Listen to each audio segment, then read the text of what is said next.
Hi YouTube, how's it going? I'm Chris and I'm here with Peter Chan, who's representing Thompson Alfa Romeo of Doylestown. Today we're going to be taking out this 2018 Alfa Romeo Stelvio TI SUV on the road. We're going to take it out for a drive, see how it drives, and then come back. I'll overview some of the interior features, go over the window sticker with you guys, and just talk about the car. So let's go on out and hit the road. So right off the bat, I was just telling Peter, the steering in this car is incredibly light. It feels very, very effortless to drive.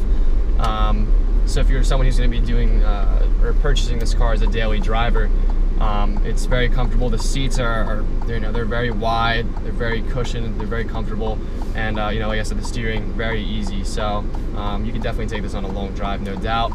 Headroom is incredible. I'm 6'3" tall. I fit in this car with zero problems whatsoever. When we get back, I'll sit in the back seat and see how that is too. Alright guys, so as far as the power plant in this car, this has a 2-liter 4-cylinder turbocharged engine. Is delivered to the wheels with a ZF 8-speed transmission.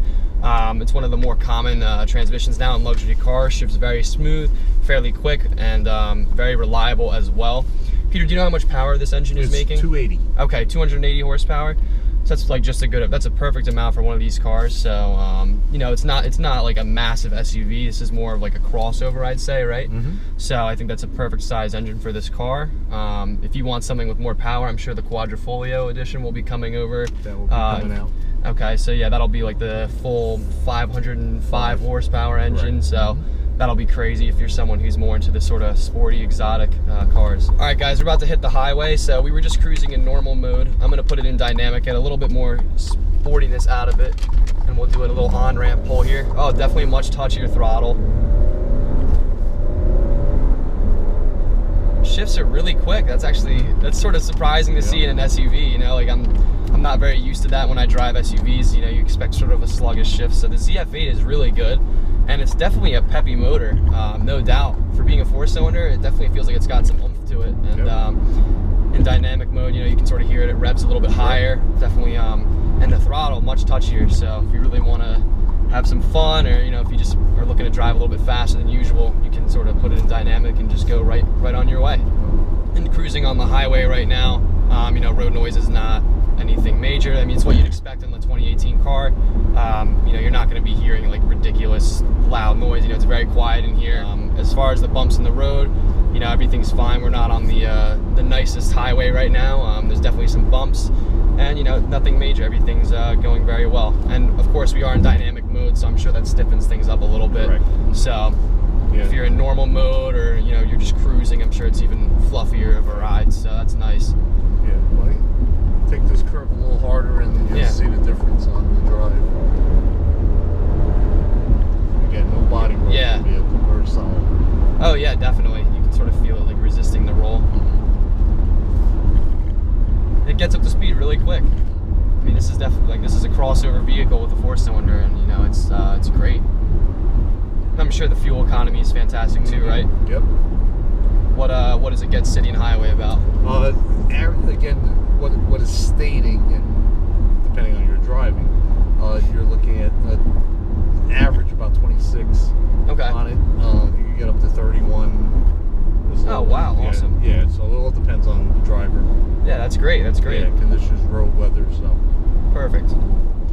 Yep, so we were just sitting at a stoplight and the car automatically just turns off. The auto start stop feature is included in this vehicle.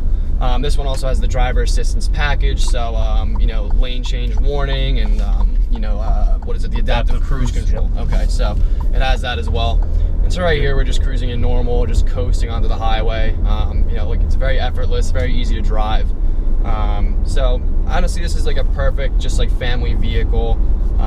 If you need, you know, a little bit of space for some kids, or to haul stuff around, if you're doing a lot of traveling across the country, or you know, to different houses and stuff like that, this is a great vehicle for that. You can easily see 4 in here comfortably, and definitely go on long road trips without any sort of issue.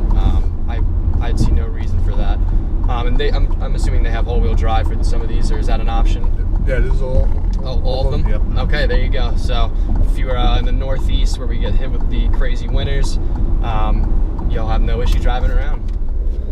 All right, so one thing I do want to point out is I just noticed more or less in dynamic mode, the shifts are much snippier. So when you're cruising in normal, the car's relaxed feel is definitely noticeable versus dynamic, and even down to the shifts. So it really tightens up shifts in dynamic mode, much quicker, much sharper. So obviously, if you're just cruising around, you don't need the sort of wild ride, I guess, that it gives you in dynamic. But of course, if you want to have that experience, it's definitely there for you.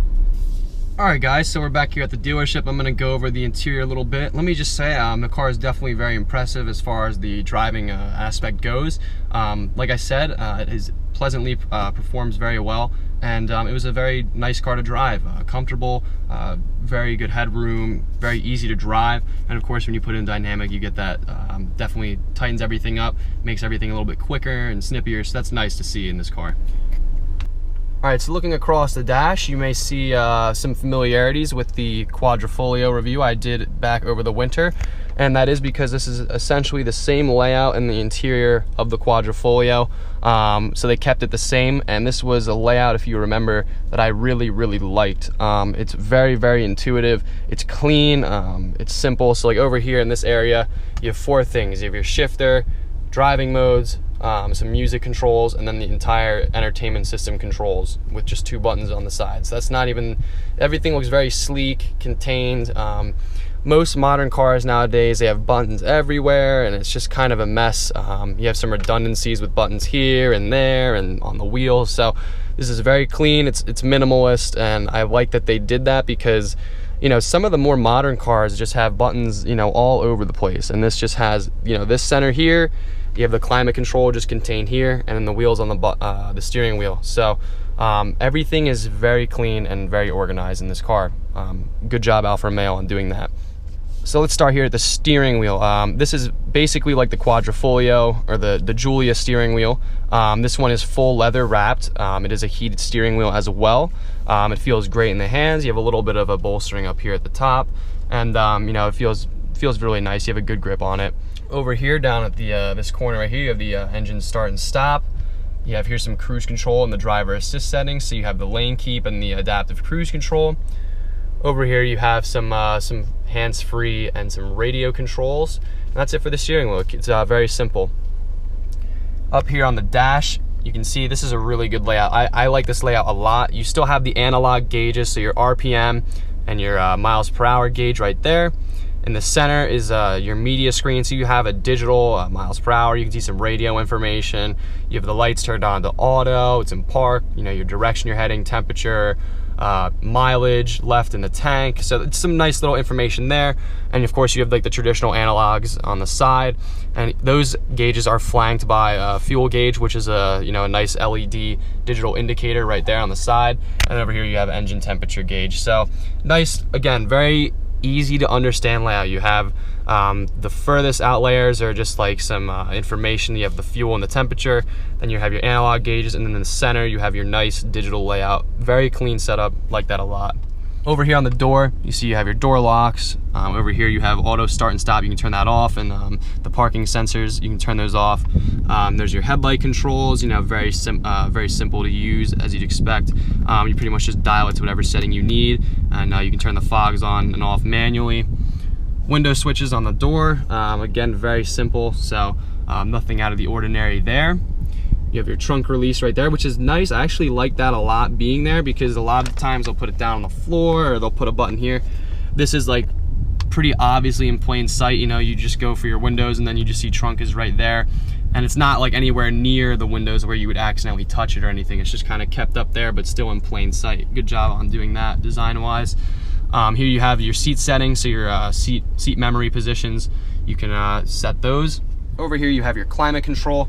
So you see you have your circulating functions, automatic climate control functions, and this is just a temperature gauge. So you have dual climate, as you can see. It's on sync right now, so both the temperatures are the same.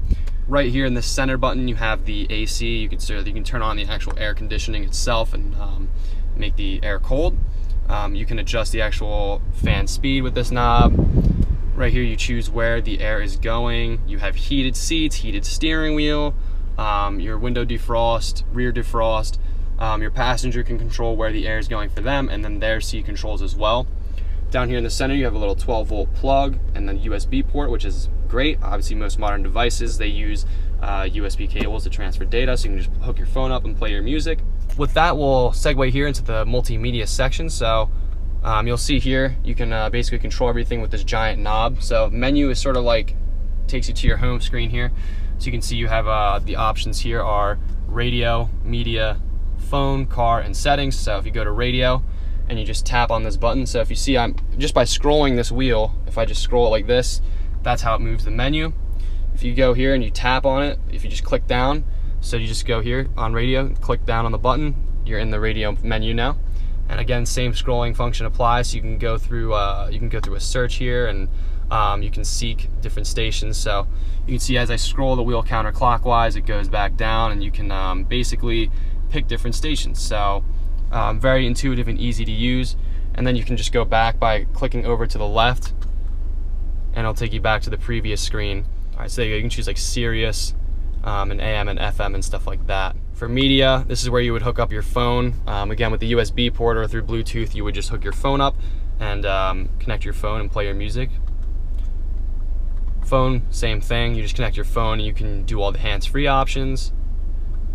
So let's see what's in car. So in car, you can go to the car status, and so there you go. You have tire pressure, some maintenance. So you'll see you have the scheduled maintenance within 9,565 miles or 365 days.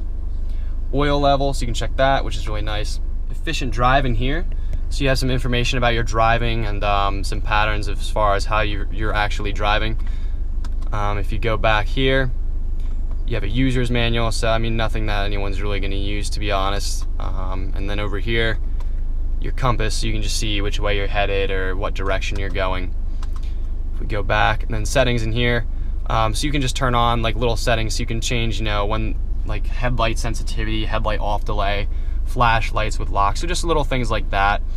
You can just program, which is a nice feature. I like that a lot. Some cars don't offer that, so this you can sort of change how the car reacts to certain functions. You can, you know, change your clock date, and as far as, you know, like unlock all doors on exit, it can automatically do that or just turn that off.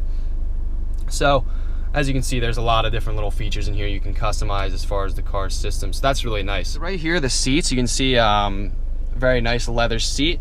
So you have there the Alfa Romeo crest right there in the headrest, which is very nice. You have some pretty large bolsters here on the side to hold you in place, and you can see, you know, the leather is very soft, it's comfortable. It's not a sport seat by any means. It's a very like wide seat, so it's comfortable to sit in. Very nice for long road trips. You can see across the dash, you have the sort of old Euro style vents there on the side. I like those a lot. It gives it a nice touch stylistically. Very nice. And in the center here, you have these two vents right there. And here you have a nice little cup holder. You can close that up. And everything in here is, you know, soft touch leather. So you have some soft touch there, soft touch leather over there. All on the doors. Everything's leather. And then the other contrasting element would be the wood. So you have the wood panels there on the door. You have it across the dash and on the doors over there in the passenger side, and in the rear as well. You have some wood there. It's a nice touch. It's not like it's cleared or lacquered too much, so you can sort of feel the grain and see it. It's not like it's shiny. It sort of has like that natural wood look to it, which is very nice. I like that a lot. They're starting to do that in some modern cars, which is great. So just a nice touch. The layout and the style of this vehicle is really just awesome. And then you can see, so I'm sitting right here. This is where I would normally drive. This is how I drove it during the review.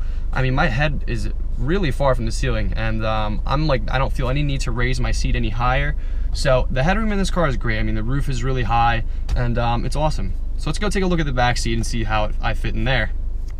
All right, guys, so here I am in the back seat. Again, the headroom continues all the way back.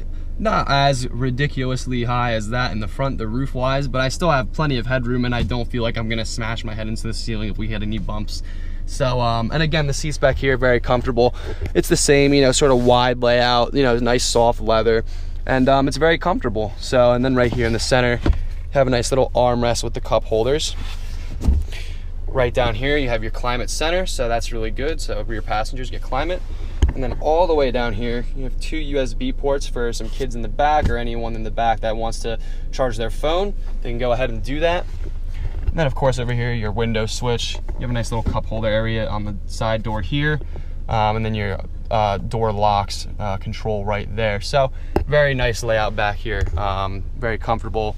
And legroom wise, again, nothing major. I'm not sitting in an S-Class or anything, of course, but you know, again, it's not like I'm crammed in here. Very comfortable, very easy to sit in here. And you guys know I'm a big person. I'm 6'3" tall, so I fit in here without any issue. All right, guys, so this is the exterior of the Stelvio. So this is a really awesome looking car. You can see this is a beautiful triple coat red. You have those big alloy wheels with the red brakes to match the exterior paint. Really, really nice. And the front here is awesome. The front end design of this car is fantastic. I really like it. It's very unique. It's unseen basically in this country. You have these huge LED lights. You have this nice feature sort of jutting out, this nice chin here. And then of course you have the traditional sort of V-shaped intake grill right there for the Alfa Romeo. That's sort of their signature style. And you can see it's really a nice looking SUV. It's not massive, it's like a nice little crossover size. And it sits very nicely. And the back here is really nice too. I like this a lot. Everything's starting to sort of slope back and come out a little bit. Very smooth styling. Nice rear tail lights there. You can see there's the Stelvio badging. You have these really nice chrome exhaust tips, which look great. So one thing I'm sure you're concerned about with an SUV is the trunk space. So let's go ahead and just open that up. You can see it automatically opens up, very nice. And so there is your trunk space. You can see you have plenty of room there to store stuff. You have the split folding rear seats. You have this nice little cover right there, the privacy cover as well. Spare tire is right under there. Definitely plenty of room, especially if you fold down those rear seats, so you can take up as much space as you need to. Just go ahead and tap that button and it'll go ahead and close itself.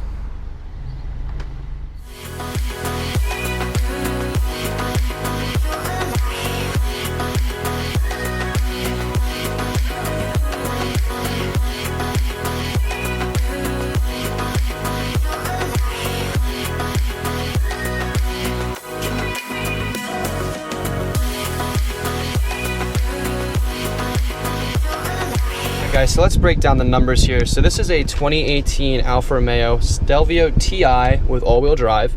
The base price of this car is $44,000, which I think is a great price. It's definitely competitively priced with some of the competitors out there. And you can see the total price for this specific car is $47,940. So optional equipment you can see there, the driver assistance packages. You have the gloss red calipers with the script on them, and that's just some little options there. So really not too many options on this one. It's nothing crazy, and you can get it for about $48,000. And you know, everything you've seen in this car, all the features right out the door right there. So not bad at all. Honestly, really an impressive car. Like I said, I wasn't really expecting this car to be too much of a performer. I figured it would be sort of sluggish and just boring, but it's definitely, it's a fun car to drive. It's a very special car. It's an SUV. You still get the Alfa Romeo name, the unique interior. It's a pleasant drive, and like I said, in dynamic mode, the car really livens up a lot. I'm not just exaggerating. It really does. It changes quite a bit. The throttle response and the shifting response is really just improved greatly. So if you're someone who sort of has a little bit of a gearhead in there, you know, you're someone who really likes to have fun driving, you know, you can really throw it in dynamic and have a good time. So it's definitely a car to consider if you're looking in the smaller crossover range. Definitely come down right here in Doylestown to Alfa Romeo's dealership here, Thompson Alfa Romeo of Doylestown, and take a look at this car. Take it out for a test drive. They have plenty here on the lot. It's really an awesome car, and you should come out and take a look. If you buy one now, they will throw in the first 10,000 mile maintenance in for free. So that was something that's is really nice. You can get that done here for free. So you know, just something to consider. Come down and take a look. They're really helpful here. They have tons of cars on the lot, Giulia's, the Stelvio, tons of Maseratis, the whole lineup. So just come down and take a look, take it for a test drive. With that, I just want to say thank you so much to Thompson for their time today, and for Peter for coming out with me on this video and doing that with me. I really appreciate them and their time for letting me review this car. Also, thank you guys, the viewers, for watching this video. I really appreciate it. And if you enjoyed the video, be sure to give it a like. If you have not already, subscribe to my channel for more awesome videos like this one. Thank you guys very much for watching. I hope this helped. If you have any questions, comment below. Take care.